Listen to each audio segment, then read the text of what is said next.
Good evening. I'm Rhonda, and this is Hamden Action Now. We have an awesome guest tonight, and I really hope everybody enjoys this guest this evening. We have Dr. David Canton. He is the chair of the Hamden Black Caucus, which is amazing. It's a newly formed organization here in Hamden, and we're going to find out about their mission and their legislative priorities for 2021. So stay tuned. This is going to be a really great evening.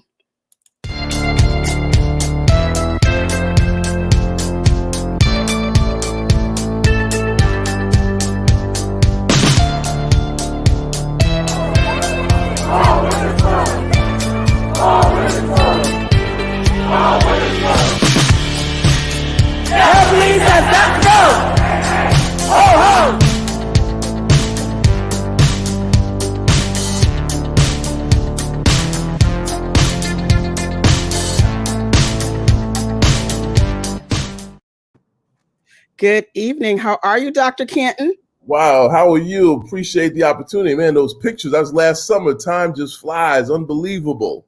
I'm telling you, I have a whole bunch of really special pictures up there. I was like, this is like my family. So I see. I hear you. Appreciate the work that Hamden Action Now, the work you're doing, getting the message out there. So I'm ready to go. Yes. Well, even though we're in the middle of a pandemic, the work never stops. You're right. You're right. Yes, you see stuff on news all the time. The police haven't stopped.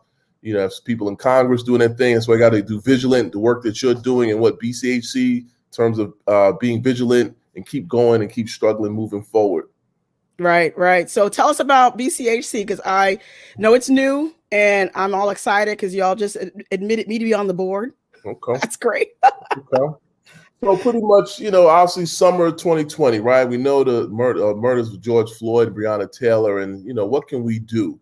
So I think, I know for me personally, I was on the Hamden Democratic Town Committee like 3 years ago. And then I met Dave Asbury, Tracy Bowens, and then my wife ran for Board of Ed, must have been 2 years ago. In fact, she had the most votes, more than the mayor. So really then we start seeing how the legislative process works. And for a lot of people, you realize you took civics in class, but you realize how much you don't know. So I think it all started there.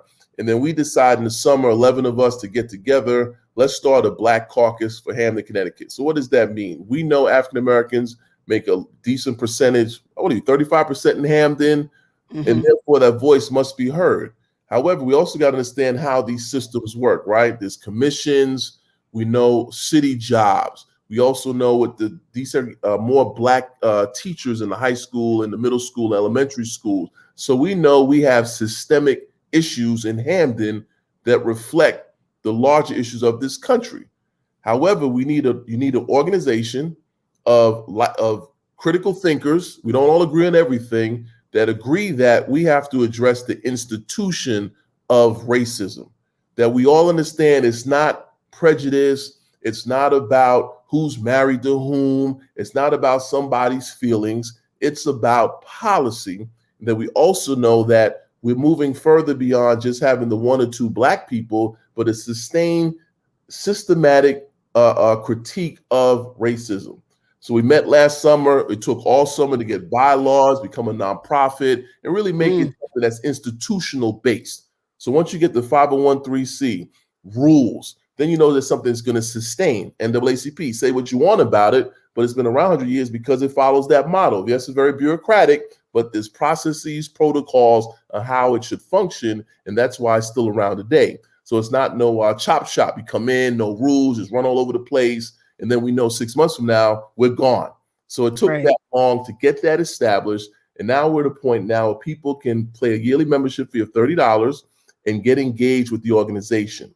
So we have, with the organization, we meet every fourth Sunday, and we have committees. So let's say come to the meeting, we're all doing Zoom like everybody else. So we haven't even met live yet since last summer.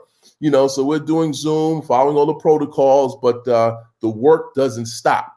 And that's what we're noticing with the power of technology. And I know definitely we will continue to use it in the near and present future. So now people, if there's a snowstorm, you can have a meeting now. Those days are gone. It's going to snow tomorrow. We'll miss it. Oh, no, that's gone. We go to Zoom.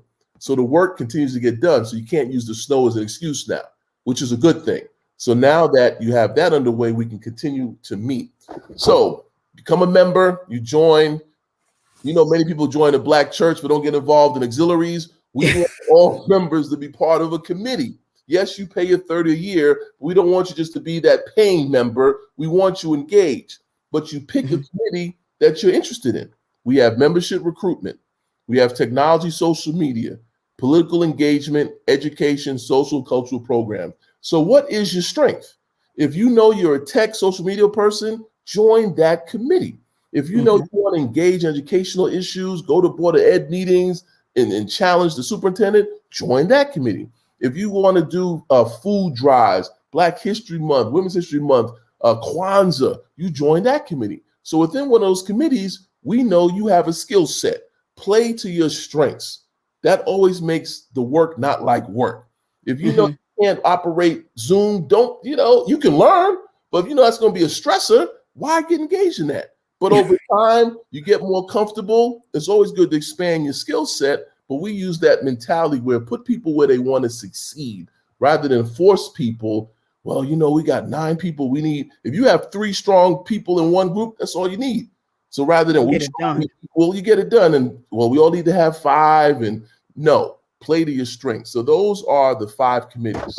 In fact, tomorrow night, we have the Hamden Black History Committee. Here's a shout out, 7:00. The annual fundraiser. I wish I had the link to throw in the chat. Maybe I'll get that later somehow. But tomorrow night, 7:00 to 8, we give out the 4 Hamden Award winners tomorrow at 7. So this is an event that will, in conjunction with the Hamden Black History Committee. So again, we don't have to reinvent the wheel. So we're not one of those organizations that have egos and doesn't make any sense. We can co-sponsor, share our resources, and don't have to do everything over and over again. So those are the 5 committees. Now, what are we looking at legislatively? So last week I have something here about the voting rights in Connecticut. It was shocking to realize you can't vote early in Connecticut. Right? We're living blue and this and that. That's old school. Who does that? We see the power of voting early. We had a pandemic. There's technology. We want more people to vote. That's democracy. People that don't want more people to vote because they want to be incumbents. We want more people to vote, which means what? On a local level, some person named X can win an election if you get the non-voters voting. Yeah, you can vote early. Who knows what can happen? That's why we see in Georgia they're attacking the absentee ballot thing. So I see one issue, right? We support voting early. I want everybody to vote. I want everybody to get out there and vote. I want to make it as easy as possible. You're not stressing. You get up, you vote. That's it. It's easy to go spend money. It's not hard to go to Walmart. Man, I go to Walmart. It's a lot of work. But we should be voting like that, right? But to spend our money is easy. It's not a challenge. To pay your bills. Well, I don't know. You need to get 88 forms of ID. Come back. No, we're going to take your money. That's how voting should be. And that's one initiative we definitely support. I think it's the, what is that, HJ 5859? Yes. That's one, right. So again, letter writing. If you become member of BCHC, emails, letter writing. It makes a difference. It holds people accountable, right? Yes, just do a flyer and send it out to all your friends on Messenger. You won't be amazed how you can engage people just with a quick little flyer on Canva. Right. It's not esoteric knowledge. No. Big words, big language. That's another myth. We kind of think that it's some super knowledge that only the initiated. The reality is, dear so-and-so, we like X, period. You send an email, they're nervous because the assumption is this person has friends or more friends. So you have to understand the power of one. Then there's the power of an organization. So a lot of it is sending emails. It takes a second nowadays. Back in the day, you had to get a letter, get a stamp. That's all gone. Emails, electronic, you send it to the Blumenthal, whomever, they get a whole file. And trust me, they're reading. They're reading messages. Oh, these folks are alert. So we have to be on our game. We can't throw them the BS bureaucratic answers. So I think the BCHC is about political education. In Hamden, we have all these commissions. When I first moved to Hamden, one of those tell you need to get on these commissions. Oh, I'm so busy. I got the kids. We all have to find a way to create some sort of sacrifice of time. If you can't go, some of your family can go, donate some money, some time, be engaged, send emails. We all, as Joe Madison, my friend, says, we all can do something. I think we have to have that type of mentality more so than waiting for you or some special person who's woke. They don't have all the answers. What they just have is commitment, humility, sacrifice. That's all. That's human. We all have those. So it's not that you're super woke, you know everything, right? We all started somewhere, and we all started somewhere. We make mistakes all the time, so I think we have to educate folks to empower and understand what they can do. And it's not a litmus test of wokeness. I hate when people say that, right? Oh, you're not as woke. You're not at all the events. And the terminology. Oh, you don't know the terminology. I'm like, what? I know black and white. I know that. You got to start somewhere. So I think we've learned over the years not being judgmental. Where people are, it's an evolution rather than we have all the answers, you don't, because we know everyone knows something and we work together. Also this week, of course, with Hamden Action Now, I see with SB 888 is a problem. It's a problem. That, right? So let's look at it, right? We know the war on drugs was a war on black and brown. We all know the statistics, right? Reagan comes in, right? The prison industrial complex, non-violent offenders, right? What they call victimless crimes, sex work, drug possession. Those are victimless crimes, right? Becomes a huge industry. We punitive punishly with the crack cocaine that's left a major impact in communities for all these years. All the data, we see that, right? We know the opioid epidemic, right, is treated as an addiction, which it should be, treated with, therapy and care, which should be. It's a clinical problem. Clinical problem. So there's no stigma, there's empathy, which is human beings. But when the crack thing, they're criminals, bad people. They're all addicts, which wasn't true either, right? No. Right. A lot of it is because they didn't have no jobs. So again, this whole thing about they weren't all addicts, right? So there's a whole lot of misinformation, criminalized, treated as violent offenders. Now you're felon, you can't vote. And we know in Florida, they got $1 billion worth of fines, can't find the receipt. So you already know that's a wrap. How are you going to vote? The whole system's screwed.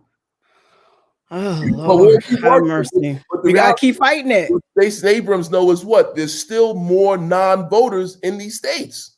When you just look at the data. Look at Connecticut. This is the election of a lifetime last November, and 474,000 registered voters still didn't vote. There you go. Registered. What is that? Registered. They just didn't show up. They couldn't fill out a ballot that got mailed to them. They couldn't, everything. You didn't even have to leave your house. Why are they not coming out? Right. See what I mean? 500,000 Connecticut residents did not vote. That's registered. And you got a whole, how many are unregistered? That's unregistered. So that's all Stacey Abrams figured out. It's a numbers game. It's a numbers game. Numbers game. That's all it is. So my thing is, you get 10 Republicans, I'm bringing in 50. Because I know Stacey Abrams already thinking I need another 2 million because these folks are going out of their way to suppress votes. We need the same intensity in Connecticut. Absolutely. The majority in Hartford, look what's happened nationally. There's always those moderates, there's them conservative Democrats on those wishy-washy districts. And what they're saying is, listen, Menanchen, I'm in a district where I'm a sneeze away from losing my job. A sneeze. 10 people getting pissed off, I'm out of here. I know what you're saying, but in my little wing here of 1,000 voters, we've done the data, 95 of them don't want $50 an hour. That's too much. 98 of them don't want X. And I'm trying to keep this job. That's politics. That's politics. That's how we got. So it's not feelings. It's about, okay, we do a calculus. Here are my voters. This is what they're saying. Now you get them to say something different. I'm rolling with you. Until that, I'm out because I will lose the next election. That's how they think. What we got to do is, okay, we'll bring someone else and we're going to get those non-voters, those others, we're going to primary you out. So this is the conversation we got to have as BCHC. Can we primary folks out? When's the next election? We want to not just do presidential elections. I don't care if it's a poll catcher, whatever, show up. Especially those primaries where like 8 people vote. You can win. Them elections have Well, this is what I was saying yesterday. Everybody gets angry at me because I always break it down to money. But I was on yesterday, the New Haven Board of Ed had their little budget meeting, and they proudly stood up there and said, I pulled up the state report because that's what I do. I pull up the state report and I look at what happened in 2018, 2019. Listen, y'all charging $371 million to educate 21,000 students. And in science, the Black kids are scoring, they're 48% out of the 75, which is where the state Connecticut benchmark is. 52% in language arts. And I'm like going, so, and then they're going to say in the same breath, we got 2,000 students that left the district. I'm like, well, a good consumer is like, if I'm going to give y'all all this tax money and my kid's still not passing science, math, and language arts, then I'll take my money and go give it somewhere else. Because, and then they had the nerve to ask for 4% increase. Right. So we know where the most salaries, benefits, I'm in a college, most of it's salary and benefits. That's probably 50 to 60%, the overtime, whatever, all that. So again, you have to prioritize the budgets. And that's what nobody wants to do, right? We don't have Nobody wants to do that. Right. But let's look at the budget. We're not getting more. That's the argument. We have $1 million. So what do? We're not cutting salaries. Some are underpaid. So they're cutting programs. Right. Yes. So that's the problem that we see with American education. The reality is that the Supreme Court case 1974, Rodriguez, San Antonio, where it says the Constitution is not responsible for education. It's not in there. So the government doesn't have to provide equal funding. I mean, they give you money, but it doesn't have to be equal like Greenwich. So if Greenwich is getting X, the federal government does not have to subsidize broke low-income districts, Black or white, because it's not in the Constitution. A lot of things are in the Constitution that passed that deals with money, but not education. So it really shows you how we talk it, but don't really value it on a systematic level unless you're wealthy, higher income, have the resources, a class base. We know all education is not equal. The Chef versus O'Neill case, still the money's not coming. The bottom line is we know as smart adults, resources matter. We're not buying into Black people don't study. There's no values. Some kid. We know it's systemic. White schools are better with money, not because they're white. They have money. That's why it's better. We used to think because they were white. No, it's resources, regatta, tutoring, the teachers' preparation. The teachers write books. They're like mini college professors. It makes a difference. The parents got resources. That's all it is, folks. So these are the arguments when we talk about education. We have the knowledge to understand it's systemic, and we're not going to get tricked by, we had these bad Black kids. We're not buying that. Oh, no, we're not buying that. No. Yeah, that's done now, right? Are the individuals? This is all bad, but we know the ultimate is the system and not the 8 or 9 kids that have other issues that are outside of the classroom. Right. And that's what she was saying. That's what the superintendent, Dr. Tracy, was saying. Well, some learners just struggle, and that's just how it is. I'm like, I have my hand up again. I'm like, I disagree, because that's the culture. And until you can really get a full-fledged paradigm shift in public education and everybody stop thinking it's free, because that was a $371 million budget. It was nothing free about that. So we really go and really, like you said, break it down and really prioritize that $371 million. Well, we're going to keep that nonprofit budget. You look at that's the reality. When you sit down and look at line item, when you do budgets and nonprofits, you start with, wow. Oh, wow. Yes. Wow, what is this? The white-led nonprofits. Let's talk about them. They take their resources and ride right on out of the city. They ride right on to these urban centers, right to the suburbs with that grant money. Sure do all day long. So that's the thing there. So like I said, the education piece is important. We talk about that, voting, stay engaged, political education. So the sky's the limit. So we want to be a place where, we're constantly having these discussions. We're not reactionary, we're proactive. So you're not waiting. So you're talking about what's happening, policy, state level, nationally, what we're going to do next. And that's how you stay engaged. And hopefully that, with this type of enthusiasm, obviously your enthusiasm and obviously with this medium here is another way to get the message out. We don't need NBC no more. We don't need television. The whole world is changing so rapidly where messages can get out. You don't have to wait. It's right here. What you're doing right here now to get the message out, that's why I applaud you, right? And we don't have 10 million people. You don't need 10 million. Messages start with 10. You see what I mean? So and we don't need $10 million either. And those media outlets will have they're a major part of the problem too. Isn't that true? I mean, they have decided what the message has been since the beginning of time. Mainstream media has really decided to tell the the narrative of the Black people and the Black lives and how we live and where we're supposed to live. They do it all the time. And that's, I don't even really do interviews with like WTNH and NBC because it's like a 10-second soundbite. Right. And then they twist it all up. And I'm like, no, I'll just see y'all on Hamden Action Now. If you want to hear what I got to say, you hear it here. Yeah, corporate media, as we know, is about profits, right? So, CNN with Van Jones and his both sidism and Cuomo, well, that's all trash. The bottom line is it's corporate media. It's about ratings. It's about news. I always tell students this. Think about it. More Black people die from cancer and heart disease. So if you really looked at the news, that's the story. But we look at the aberrations, the homicides. More people are dying from heart, like right now, 10 people died of heart disease, Black guys, Black people, right? But news is the guy getting shot. So now you start thinking it's a problem, but the bigger problem is diabetes. Right. High blood pressure. Right? Live from the hospital, 80-year-old heart attack, live from the hospital. But that's the news. So the way the news is circulated is through what? Spectacles, train wrecks. That gets your attention. But if it's about really improving society, why are people dying from all these damn heart disease?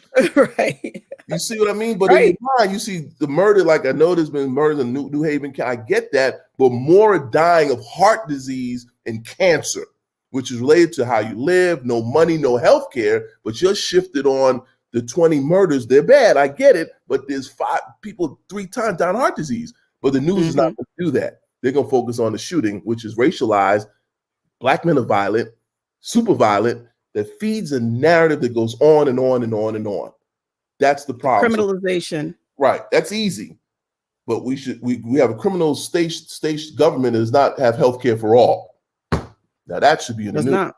Right. That's all preventable stuff. But nobody wants to get into that. So corporate media, like I said, you kind of watch it with a crooked eye.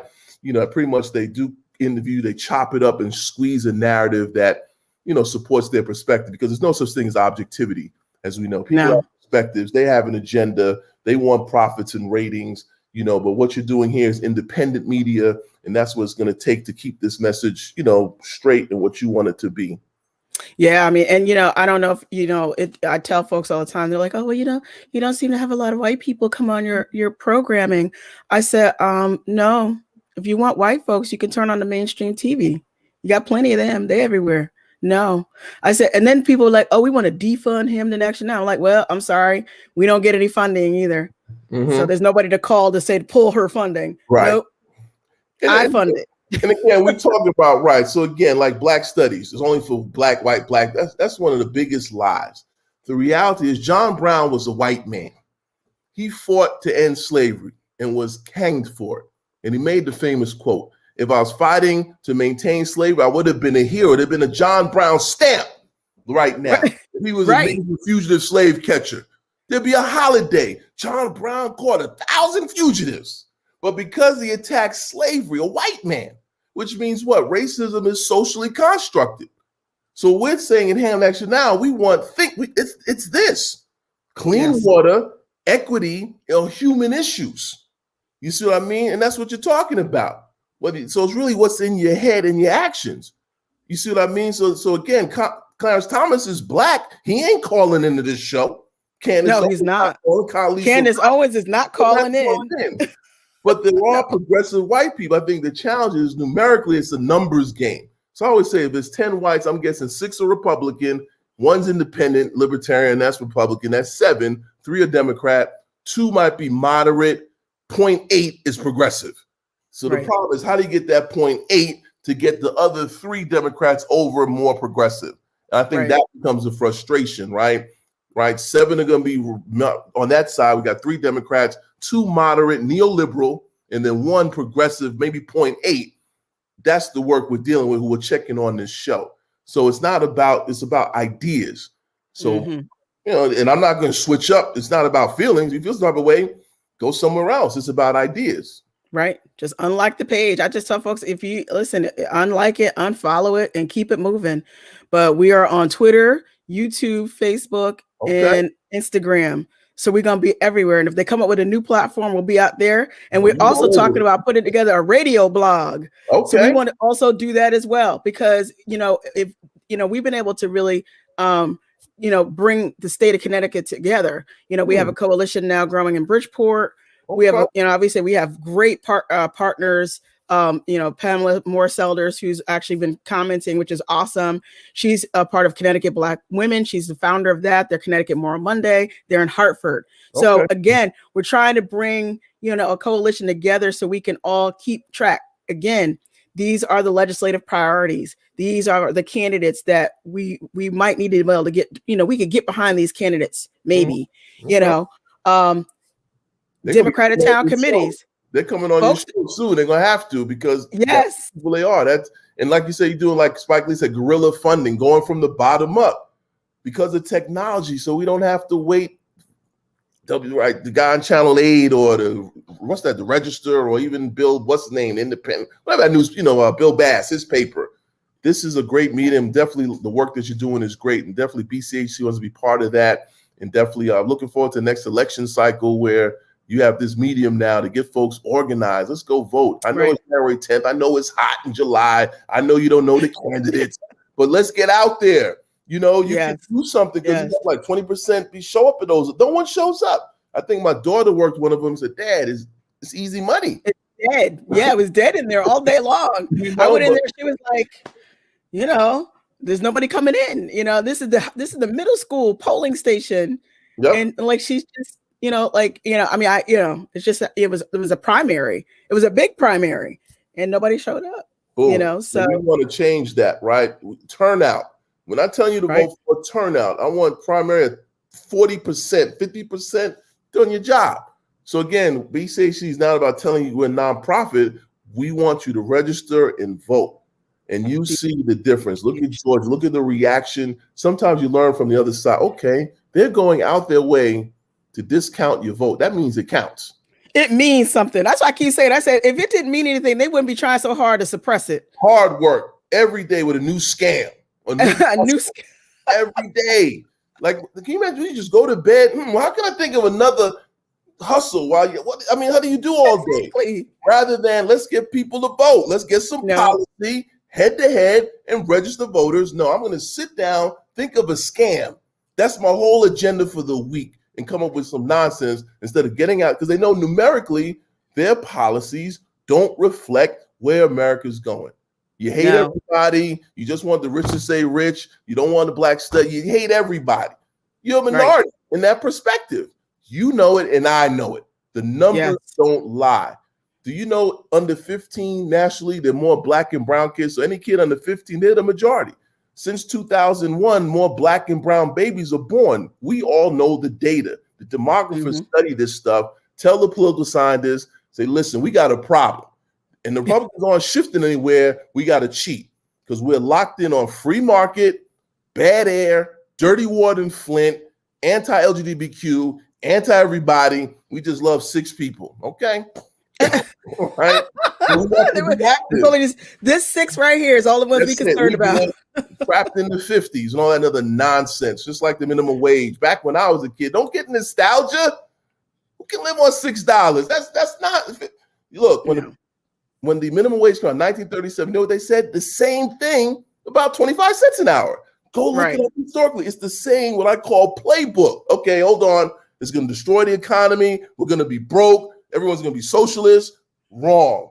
When it goes up, it's a better outcome. That's why history is so important. They're pulling from the same playbook. Look at every time we increase the minimum wage, look at the anti-folks. They say the same exact thing, word for word. You would have loved it on Monday with the hearings on the voting, that HJ 5859.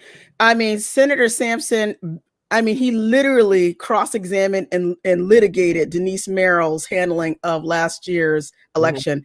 And then he continued to say, well, the Connecticut Constitution, it is what it is. I mean, we have to follow it. When I got to my comments, I was like, listen, look at here. You're talking about a document that was approved in December 30th, 1865, that was signed and authored by owners of slaves. You're going to tell me that that's the document we need to be following today? Right. No, that is, let's just put it all into perspective, bro. That's Right. not what we're supposed to be following. This is a wonderful way to keep all of these elections small and tidy. You can Right. have the same people come out every year, year over year. You could count on them. And all the rest of those new people that we're trying to open up this thing. So, because if I roll up and I see a long line, there's a lot of people like, listen, I don't have time for all of that. I'm going on to work. I'm not going to be sitting here with this child, standing out in the cold, maybe even rain in November to get in a building. No. You got he it. wanted to argue all day long, all day long. The Republicans came on there all day long with their foolery, talking about how everything's just fine. And if you want to vote, just go vote. There's no problem. Nobody's stopping you. Listen, lady, please. Playbook. We're back to the playbook. 85, right? Just do this. Just do that. If the world's why can't you just roll in? Just go vote. Go. I do. Right. They need to work harder. That's $10. The same. That's this is when you have 20 and 30-year incumbents. Oh yeah.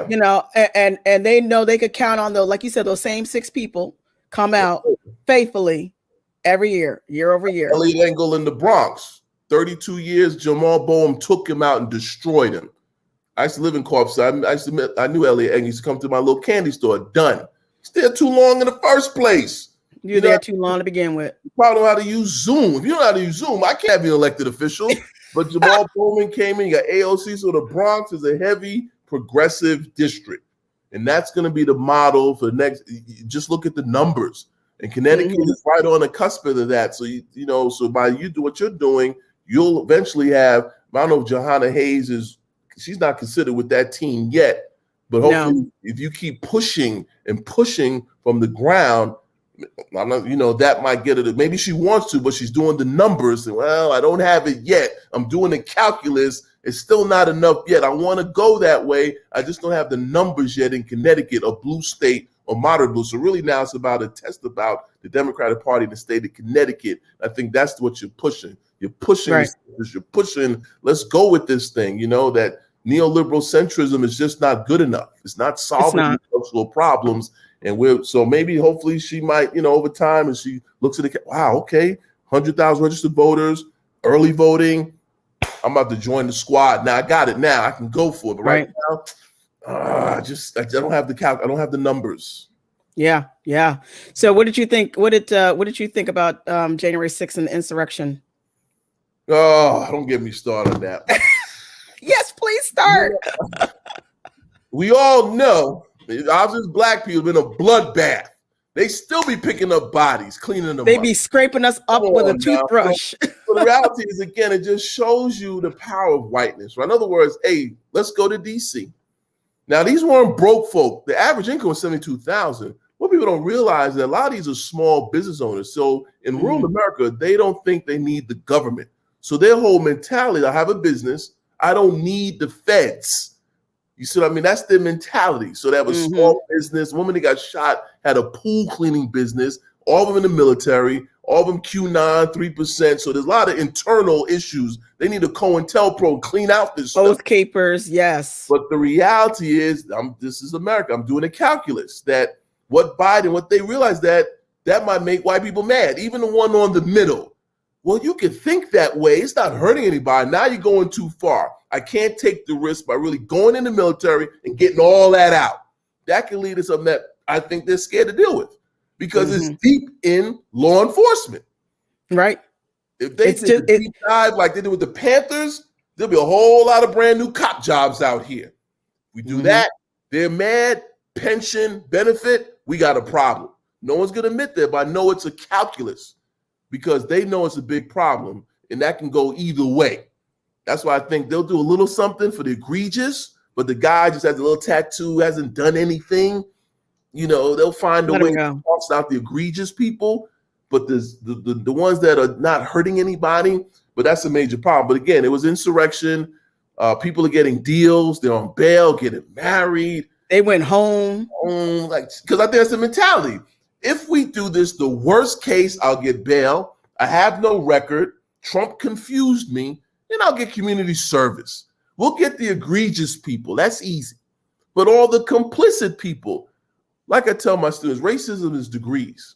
At a lynching, you had the guy that held the rope. That's the high end.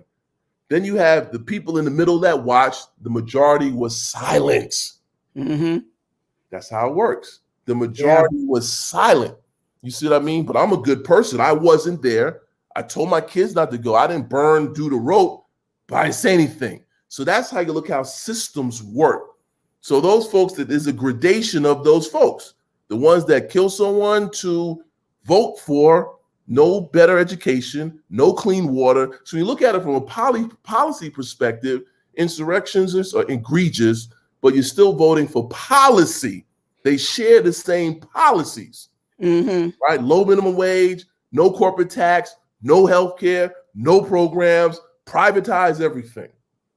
That's the point. So I'm not being like Joe Scarborough. He's shaky with 94 and George Will. You got to watch them. They get ready for 2024. You still support a party that supports policies that's against the majority of people. Don't get distracted by the aberrations. Watch the majority, which is policy. And that's why I try to tell my students, those are distractions. That's easy. Then you feel good. George Bush was good. Reagan's good. Now you're getting tricked up because he was a compassionate conservative. He was a warmonger. Look at the policies. You saw Cheney. Said, so what? Condoleezza Rice made the Bush doctrine. So just because he wasn't cheated on his wife, he didn't, do what Trump does, stay on the policy. Yes. Life's so much easier. You can't trick me anymore, right? The guy yelling on the microphone, no different than the person in Connecticut. They support policies that are not good for African-American folks, or really most people, or poor white people who are the majority. And poor white people, yes. Suffering out here. Exactly. And then, we come back home and everybody's like, oh, but we're different because we're the blue state. I'm like, oh, I didn't see anything different when that Trump train was rolling through North Haven with the flags and the Blue Lives Matter and thousands of cars. Yeah, I mean, what is that perspective is in this state? Less government, it's everywhere. No health care, no $15 an hour, hate public education, LGBTQ, angry at everybody, right? Right. We need more cops. We need to spend all the money on the cops. Law and order, right? Yep. So regardless, you're right. Whether it's blue state, right? Republicans, these are their policies from Maine to California. 75 million people, whether you're the extremists or the insurrectionists or the nicest Republican in the world, you support policies that I just don't agree with. Period. No. There's no confusion. It's not in your feelings. Who's good? I don't care if your brother-in-law is black. None of that matters. You like hip hop, black people are cool. None of that matters. What I know is you support policies that I just don't agree with. Right. And if we want to have a discussion, can we meet somewhere that's realistic? I'm at 15. If you're saying 725, we can't talk. No one can live on 725. Now, if you say 15, I say 17, now we're talking. If you say healthcare, how are we going to pay for it? We should all have it. Now we're talking. What they're saying is go back to the old model. Employer provided, everyone's on their own. Or go to the emergency room. We're good. That's why we support the pharmaceuticals and the doctor profession, the AMA. That's their policy. Go back to what worked back in the day for only people that had insurance. Education, we give too much money, we're good. Because nobody studies. The environment, it snowed in Houston, there's no climate change. Right? That's what they'll tell you. Look, it snowed in Houston, that's what they'll tell you, right? There's no climate change problem. We're good. Right. Minimum wage, I worked for $1 in 1940. It was 1940, you idiot. Right. And it doesn't buy because of inflation. So their whole free market, they don't know what they're talking about. That's ideology. Because they know these small business owners, the mechanics, you're not going to be out of business. Real simple. I tell you all this time. That raise will be money to spend. So the car that you had your uncle fix who couldn't fix it because he know what the hell he's doing, now you go to the mechanic now. He's making money because I can't afford the mechanic at $12 an hour. Now I can take it to the mechanic. That's how it works. It's not that deep. But again, they use fear on the small business person, right? Because that's America, to be your own business, no government. Yes. I'm charged 15. I got to pay them more. I'm going to lose profits. I'm going to be broke.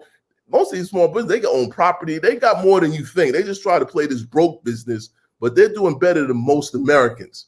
So that's the playbook again. Right. We look at statistics about income and this and that. They know white folks doing better than you think, but it's all relative. I think they look up to the professors. They always looking up. When you look down, they're doing better than most white people, but they always send this fear that black people are taking stuff, moving forward. The last point, there's no evidence of white people losing ground to black people. You find me the document. It's not there. It doesn't exist. Mortality rates, infant mortality, there's no data. In fact, when black people come up, white people come up. Reconstruction, civil rights movement, affirmative action, white women are the number one beneficiaries of affirmative action. Where number one. Then in California, they want to shut it down on Prop 209. I got in, shutting the door. Right? Proudly want to close the door. History's not kind. It's history. I'm just saying history. Show me the evidence. And don't tell me about your brother. You married. I don't want to know that. Lord. That's the test of marriage, interracial marriage. That's a distraction. That's personal. Who you pray to, who you sleep with, you met. That's over there. I'm about bread and butter, food, healthcare, clean air, education, equity and that stuff. Let's take those values and push that to the side. That's what you do. But we put that in our government and makes that a one-button issue for a lot of voters. I'm just about the anti-choice. That's it. What about the environment? I don't care. Okay. What about fast foods? I don't care. Just one thing. That's not how it works. But that's not how it works. That's how the 80s were moral majority. That's the trick, right? Americans being immoral, i.e. black people. We need to go back to the 50s where they were killing black people. That's morality. Come on now. I just have fun with these folks. It's so easy. It's so easy because the hypocrisy is just right in your face. But through BCHC and what you're doing, we educate to give you the words and the tools to just cut folk up. Doesn't take much.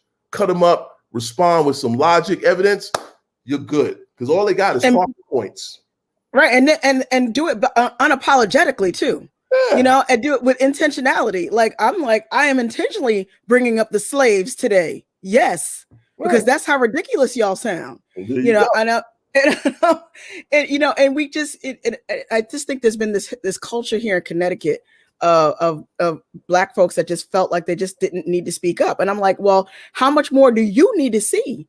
I mean, we saw, I had to witness, I know you witnessed it, we all witnessed George Floyd underneath the knee of Derek Chauvin, calling out for his mother. Right. In mercy. So maybe that might do it. Maybe we could get everybody now to speak up and speak out against it. Well, we still got people making excuses. We still there. We're still there. Daniel Prude just got off. Cops just got off. I saw that in Rochester, right? In Rochester. Naked Middle Street mental health patient suffering from a mental health crisis. Yeah, he's dead. That's again the grand jury. They go home, they have dinner with their wife, they put their kids to bed. Get the pension, keep it moving. Keep it moving. He's dead. And that's the point. That's why he's saying what you're doing, educating, right? That if we even get on these grand juries where it gets to a point where the calculus is we don't do the right thing, this ain't gonna work out for me. I'm not getting reelected. It's a wrap.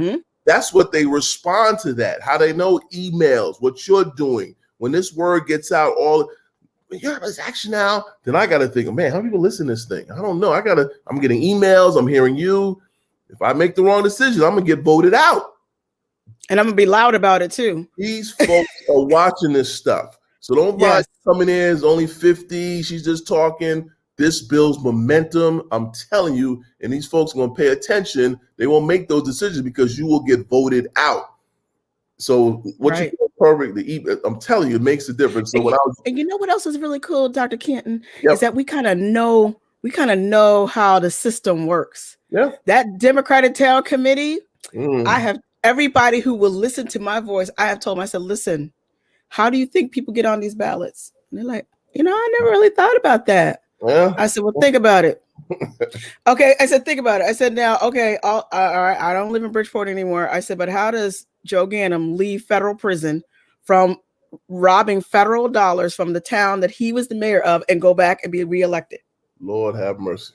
Yeah. You're right. I mean, these systems, right. And we want the democratic system. If you got what it takes, run. I don't care. Let's get it. And it's going to be argued on policy. Not who you married to. Not these little handshake and them backroom deals. Right, right. So that's what we bring into the culture. And then you realize that for years, it was again, we view it as some esoteric knowledge. I'm too busy, but now we see that, HDTC probably is mostly white. You went to high school, you went to here, you socialized a particular way, but now the culture's changing. Now, Unfortunately, for my nostalgia people, well, back in the 50s, so rather than embrace it, they're going to put a narrative of this. I like this narrative of nostalgia that somehow it was better in the 50s.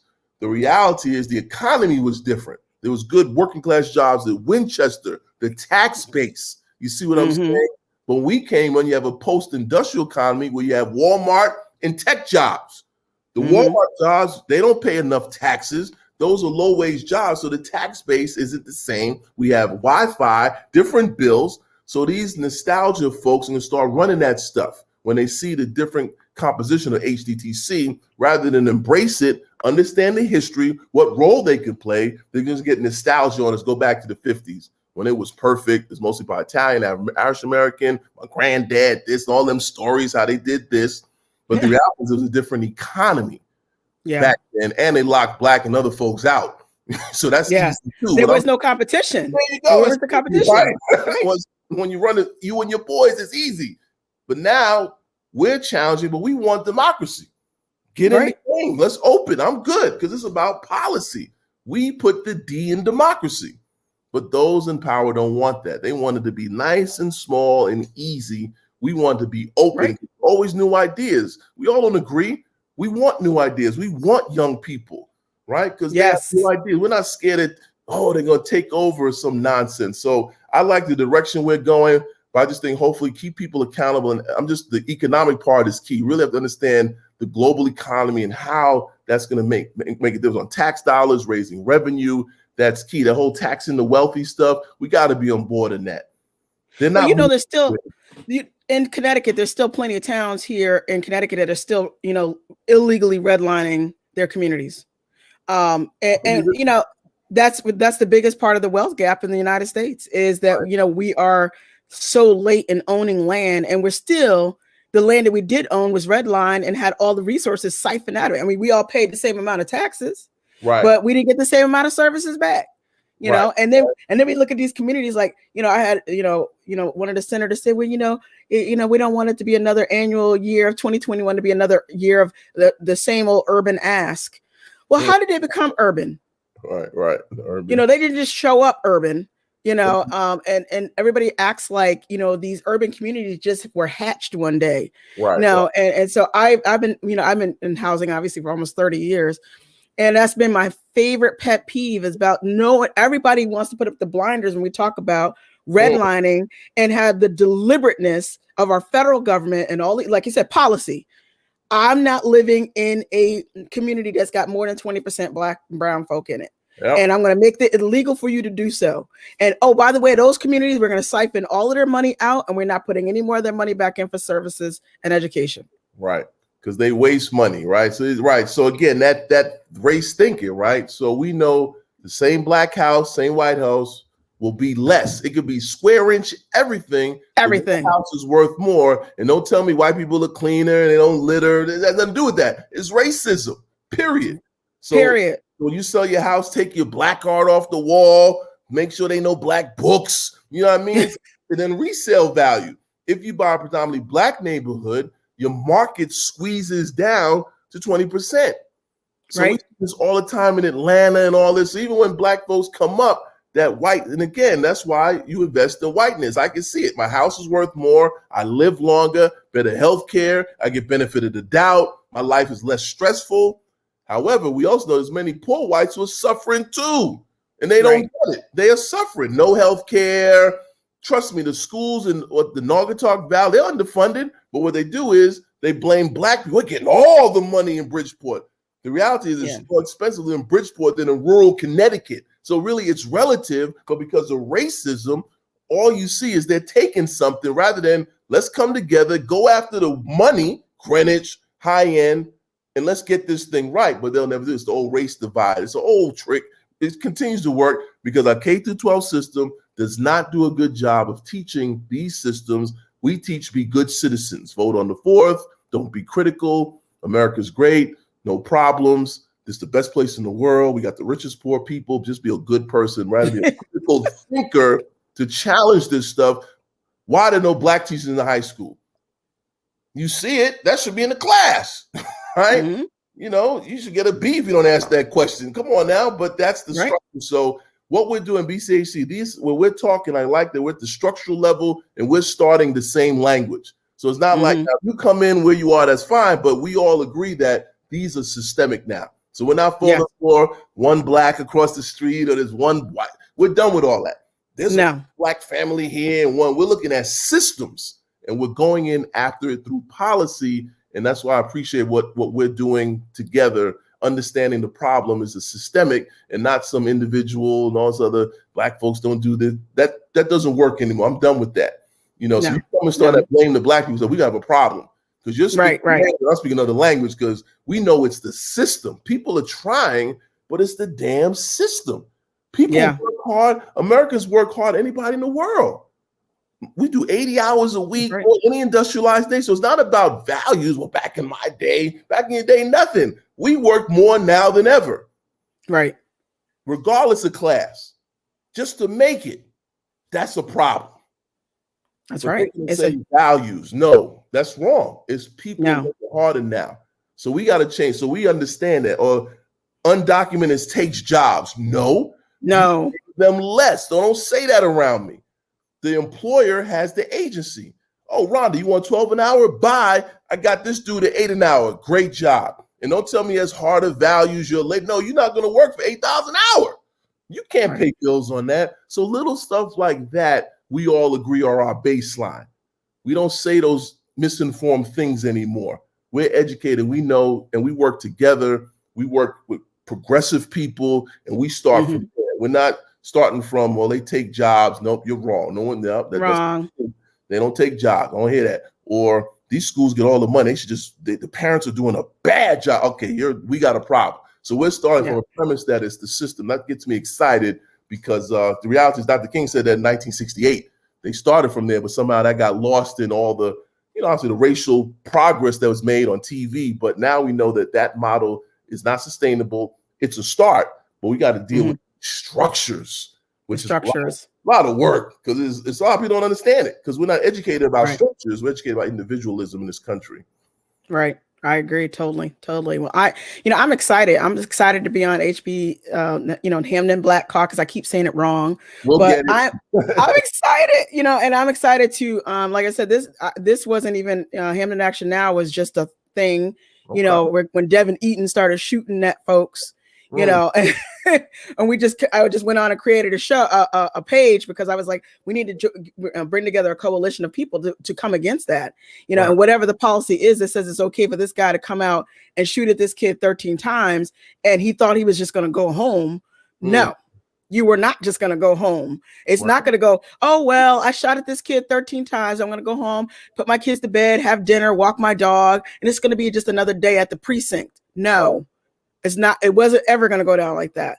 So, what we're trying to do now is trying to just bring this, really statewide and bring a whole coalition of, like you said, these critical thinkers who are on the same page and say, okay, no, we need policy now. Policy number one, you must really expand the opportunities to vote because that's the opportunity for me to select my leadership. There you go. Right. That's it.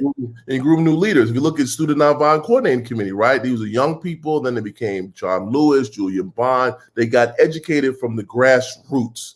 So they get educated from what you're doing, right? So when they get in there, they understand systems. They understand the role of people voting, being accessed, being accountable, right? They understand different ideas. The town committees. All of the right. They know the system, you see? And they're starting from the bottom, not from the top where either, you came here somewhere, you graduate, you don't know the community.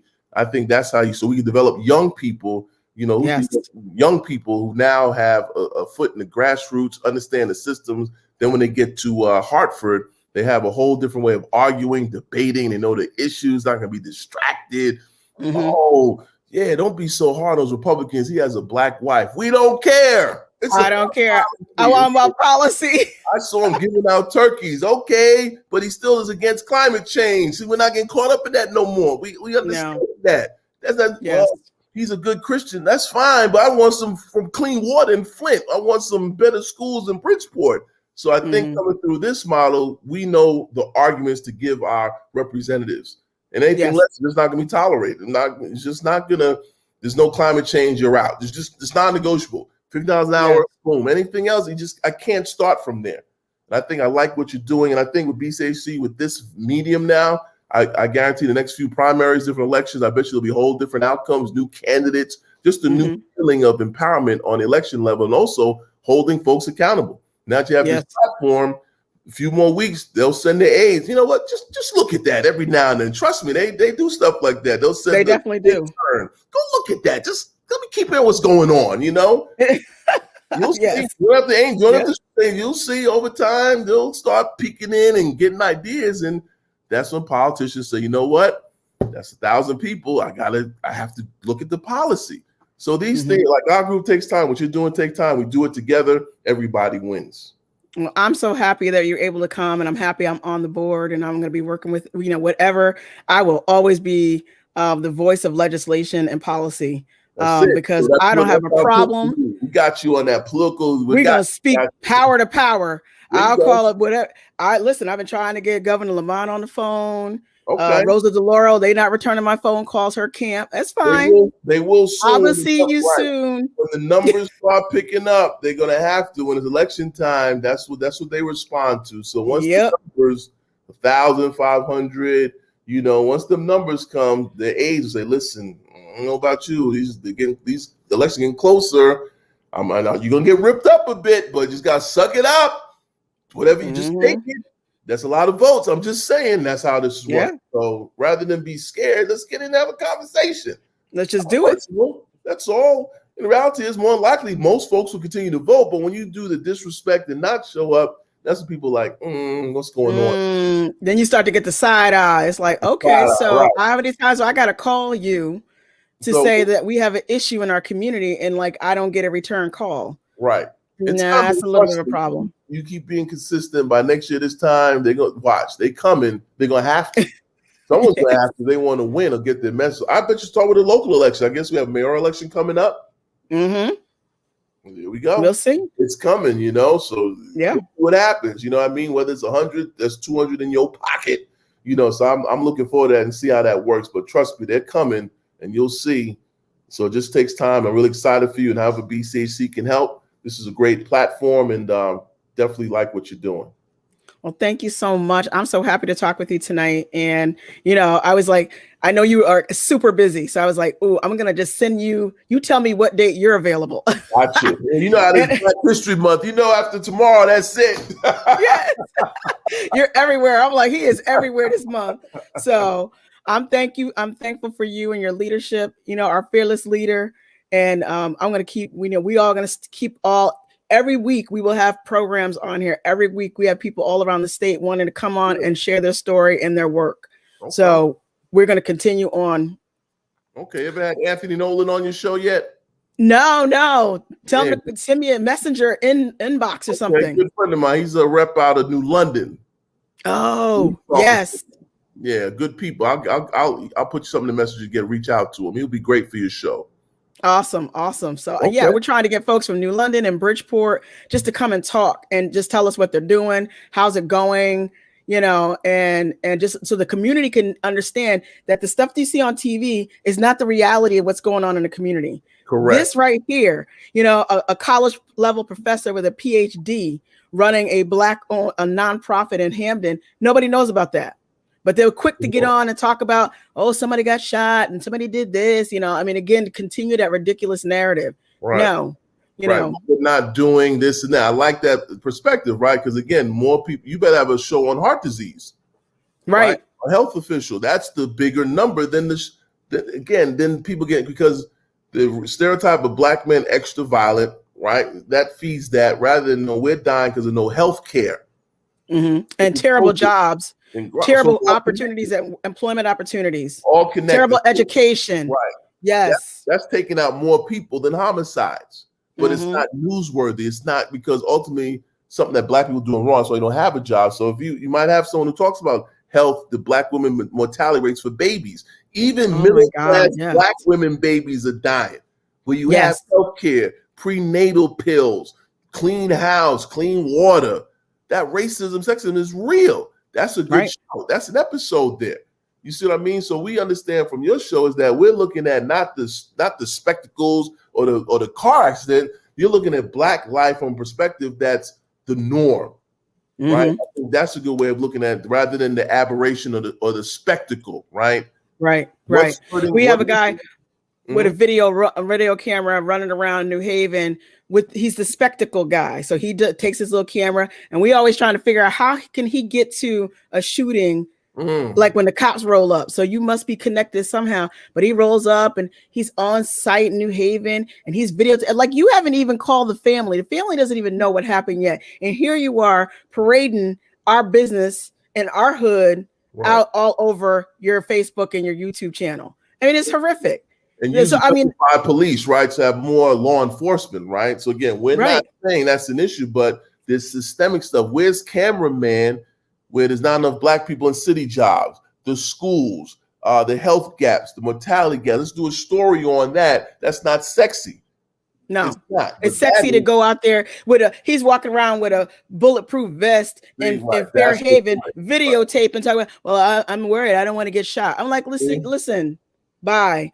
I'm going to continue to talk. We're going to talk this truth over here in this platform. Well, tell them to go to the local hospital. How many people dying of heart disease or heart attack? So you're not going to go film that.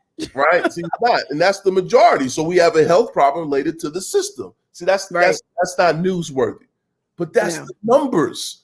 Cancer deaths, lung, and other stuff is because of the health stuff and the stress. Go film that. First of all, you're not going to get shot. It's safer. and it reveals a systemic problem. Right. There's going to be more deaths and homicide every single year. Period. 34 in homicides high, hundreds, heart disease, diabetes. He should film that, but he's not going to do it. No. It's not spectacle. So what you're doing is bringing that out to show that we're not all dying by guns. We're dying by something more sinister, racism and public health. Yes. Yes. And the local news is not going to show that. They might do one story every 9 years, but your show can do that. And we reorient people's mindset about it's not what we're not doing, it's what the system, but this shows what we are doing. So I think your platform shows that we're not just sitting around, we're being active, and we're not going to just watch Channel 8, get all these doors, locks, and be all paranoid. You better watch what you eat and exercise, drink some water. Go get your physical every year. Yeah, get some blood work. Because most crimes is somebody. We look at it statistically, they're not random most of the time. Somehow you're caught up in something. What you're doing here is the health thing. Health insurance, co-pay. That's what we need to worry about, but that's not on TV. No, it's not on TV. Right? That will get you no TV time. Right. Gunshot, you get someone get a heart attack in their chair. You hear pow, y'all can hear and again, it's not to down it, but just really think about what's really ailing the Black community. Yes, that is, but really it's this health thing, dialysis, other stuff. Your show can bring that light, make health a priority. My daughter, I'm put a plug. She's all into that stuff, with the preventive and walking this stuff, or different ways to look at what is healthy. I think that's something you may want to latch into rather than them scare shows, go vegan in a day and everybody gets scared. You know what I mean? And nobody's doing that. Yeah. That's the point. That's what she argues, right? Yeah, she's right. The fear stuff doesn't motivate people. It just makes them scared. That's the point. So that's all it does. That's why we like what you're doing. You're bringing that perspective. You're not going to get on corporate media, national or local. But guess what? You do, it's going to happen. That's how capitalism works. When you start blowing up, all of a sudden they start shifting. I know how they do it. Yeah, they'll be like, oh, well, we could offer you this type of money. You can do this before you know it. They'll just do the show. They'll just do the they're covering more stories about heart disease and health because you're making an impact. Well, let me just put a plug in too, because we're also working with a committee here in Connecticut on the rationing of healthcare and treatment that's going on here in Connecticut hospitals. And it has, and there are, we were trying to get the Department of Public Health in Connecticut to come up with a policy to, a statewide policy to say, if you come in with COVID, like you come in with COVID and you're Black and you have pre-existing conditions, the same ones that you spoke of, that here is the process on by which we're going to give it to you. For a long time, at the early part of the COVID, in like the pandemic last year, hospitals were saying, if you have high blood pressure or diabetes and whatnot, and it's all controlled, and we don't think you have a life expectancy of 5 years, we're not going to give you remdesivir and all the treatments because, we're rationing them and we don't think you have a 5-year life expectancy.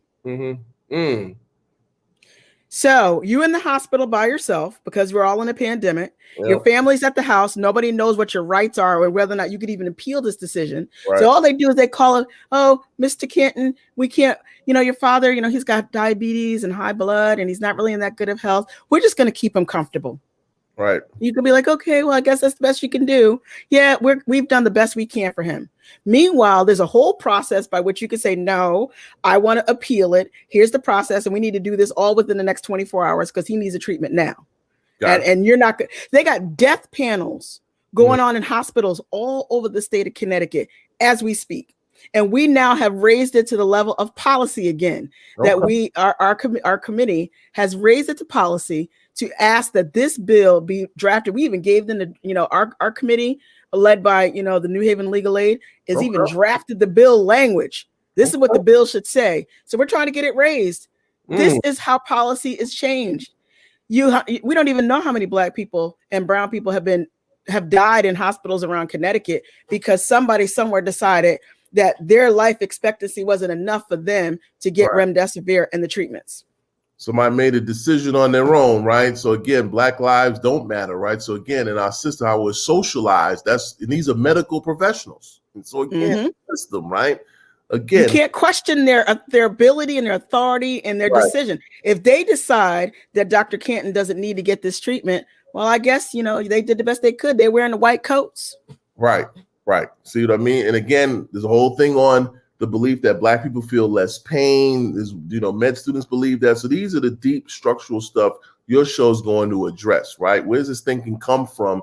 You're not getting on CNN. They might do a little special, but you got to bring these questions up on a consistent matter to really challenge people how they think about situations because it's life-threatening, right? So coming in with a bullet wound, oh, he doesn't feel it. He's a big Black guy, but you got like a nail pull, a white woman, a white dude. They're going to go to take care of him first. I got a knife in my back. You see, right? That's how these systems function. Now we get confused. These are good. It's not about good or bad people. They go to church. I don't care. It's about the policy and the action. We got to pull people away from that. I think that's where we get twisted, right? I was a good person in segregated South. I went to church, but they were lynching Black people. I said nothing. And so again, what does that mean? What I do know is what you say and what you do or don't do. So those nurses, those doctors, they might be the best in their lives. I don't know all that, but what I do know, they've been socialized, made a decision, race, age play a part of it, and they made a unilateral decision, and that's why even if we got a lot of remdesivir over here, we ain't gonna spend it and use it on you because we don't believe that your life needs to be extended.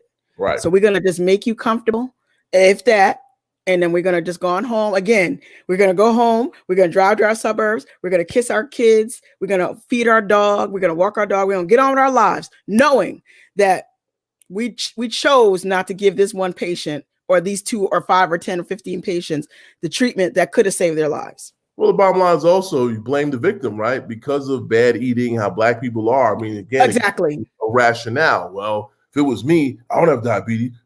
So it gives you a rationale, right? That, well, they did it to themselves. So again, whether it's education, health, I don't start from the premise. I'm not saying everybody's perfect, but I know it's a system. If there's 10 people, it's 7 getting jacked up by a system. 3 individuals are going through some stuff. It's that system. So we got to stay focused on the system that creates dishes and not this blame stuff. And that's what it's easy, right? It's their fault they're on dialysis. It's their fault. They should know better. So my decision is not hard. But if I know it's a system, my empathy kicks in. What can I do? It's the richest country in the world. We make it happen. Who we want to make it happen for. That's the mentality. Yep, I'm giving a shout out for Senate Bill 566. That's the hospital healthcare rationing bill, and we're trying to get the sponsoring legislators to raise that bill. So if anybody wants to send a nice little email, go to the Connecticut General Assembly website, look up SB 566, and then contact your legislator and say, we need this bill raised because we need to stop the death panels that are going on all over the state of Connecticut in hospitals. Well said. Thank you. Well Thank you, said. Dr. Canton. You are amazing. We're going to have you come back again, because we got plenty to talk to. When we get to this election season, Lord, we're going to be talking.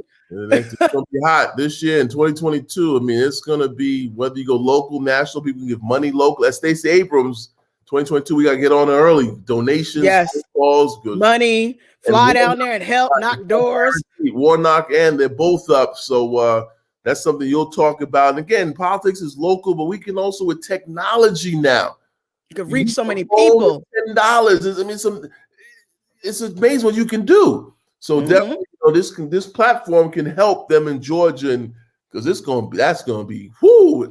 Yes, you could call. You could make cold calls. You could do everything right from here. Yes. So I'm looking forward to that, because I'm all in 2022 already, because she putting all that work. But Kemp and them fools got a whole bunch of tricks going on. They're planning, as we, like my dad said, while you sleeping, they scheming. Yeah, he's right. They scheming. So that's that. Well, let me get out. I appreciate you. Thank you. We'll do this again, and like I said, other BHC members, whoever, whole bunch of talent, bring them through. It'd be great.